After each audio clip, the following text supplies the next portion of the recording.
Mother Candice's eyes lit up as soon as she saw the post, as she realized she had a valuable target on her hands. She became fixated on robbing him for everything. Bro, what are you? You're the mom. You're the mom. You didn't let your son's girlfriend show you a video. Be like, showed you a video of somebody with some money or some drugs or whatever, and you just be like, oh yeah, we gotta rob him. Like, we gotta rob that little boy. What's going on, gang? It's your boy Tone2Loc, and I'm back in another reaction video. By the title of this video, looks like it's gonna be a crazy video. So lock in with yourself and lock in with me. Hit that sub button, hit the like button, comment on the video. Go follow your boy on the gram at Tone2Loc. We finna get right into the video. Sometimes the people we trust the most are the ones we should fear. In a city like Chicago, you can't trust anyone. Just because a girl has a pretty face doesn't mean there's not a demon living within her. In today's video, we'll be breaking down three wild... We're not talking about these three women right here, cause I hope we're not talking about these three women right here, because this ain't it, man. stories of women that betrayed the trust of the men in their lives and set them up to be killed. But before we get into the video, please be sure to like and subscribe. Hit that sub button. Our first story covers a woman named Eupora Jackson. Eupora was from Chicago, Illinois, more specifically the Englewood neighborhood. She was a shady character and would steal from people. One day, she stole from the wrong person. Eupora stole a gun from a man, and once the man found out, he wanted repayment. Eupora would eventually come up with an evil plan to pay off her debt. While living a double life, Eupora was...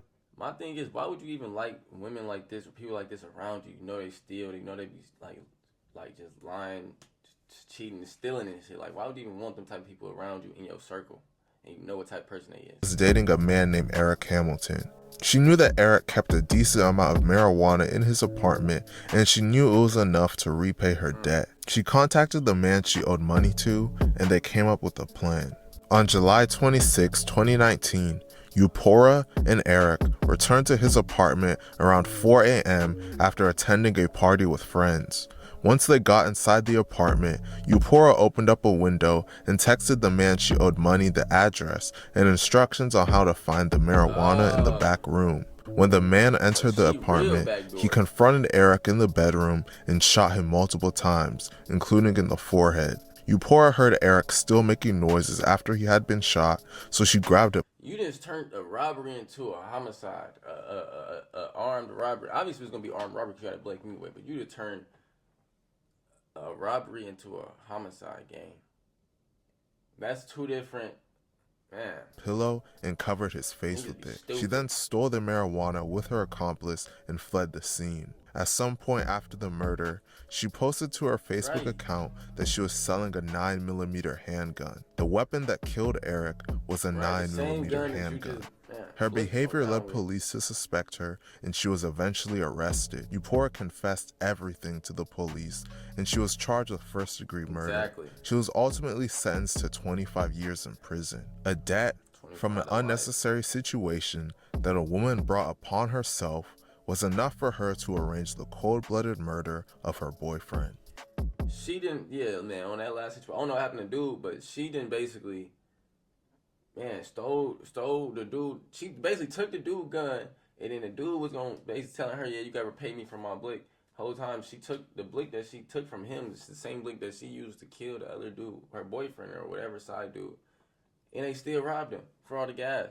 And y'all could have just took the gas and not have to kill, bro. But y'all didn't took, like I said, y'all made a robbery into a fucking homicide, bro. They were preteens who shared a friendship into adulthood. Tonight, one of them is accused of brutally murdering the other in Naperville, then dumping his body in Chicago. CBS 2's Chelsea Irving walks us through the investigation. A boy and a girl in middle school, forming a friendship that would last more than a decade. But prosecutors say that girl, now 21-year-old Cassandra Green of Rockford, would grow up to kill her friend. Our next story involves an evil mother that convinced her son's girlfriend to backdoor her childhood friend. One day, in January of 2018, a woman named Cassandra Green was scrolling through social media when when she saw an old childhood friend had made posts showing off money and drugs. It's like you don't be flexing on the gram, bro. I don't know what's wrong with y'all, especially when you live in type of situations that y'all be living in environments, bro. Don't be posting certain stuff on the gram. Like, that don't make sense. It don't. Like, you asking for somebody to come back. Even though you should be able to have what you have, it should be yours because you bought it, whatever, or worked hard for it. People still want what you got, bro. Like, people still want, like, your lifestyle. It's like that. Like, bro, just be cautious. The of old what friend you be that she posting. saw was a man named Michael Almendarez. Cassandra was sitting next to her boyfriend named Ernest Collins and his mother named Candice Jones. Cassandra showed both of them the post. The mother, Candice's eyes lit up as soon as she saw the post, as she realized she had a valuable target on her hands. She became fixated on robbing him for everything. Bro, what do you're the mom. You're the mom. You didn't let your son's girlfriend show you a video, be like, showed you a video of somebody with some money or some drugs or whatever, and you just be like, oh yeah, we gotta rob him. Like, we gotta rob that little boy. That don't make sense to me, bro. Candice Like, talked bro. the couple into it, then sent them to rob Michael's apartment on 4 different occasions, but they failed each time. Frustrated with the failure, she gave her son Ernest a gun and devised a new plan to try to rob Michael again and shoot him when he got in their car. Since Michael and Cassandra were childhood friends, they all knew that she could easily convince him to link up with her, and that's exactly what she did.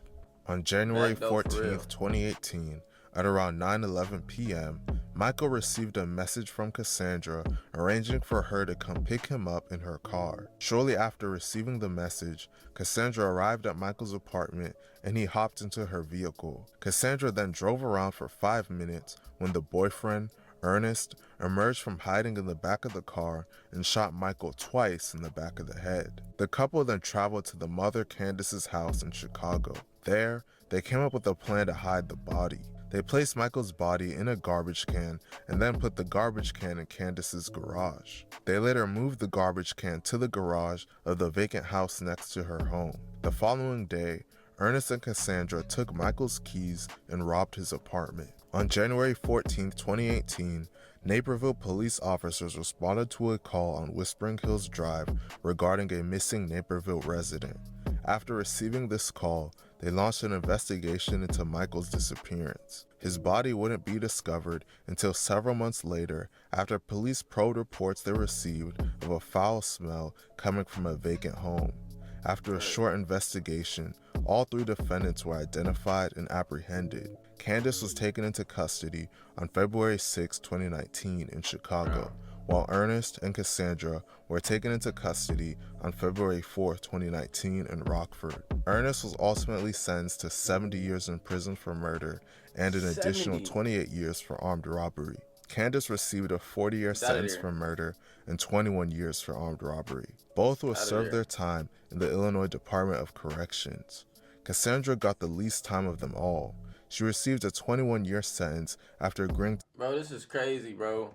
I'm not gonna lie, bro. All because you wanted your son and his girlfriend to go rob somebody that they knew back in the day, and then now your son's in jail for the rest of his life.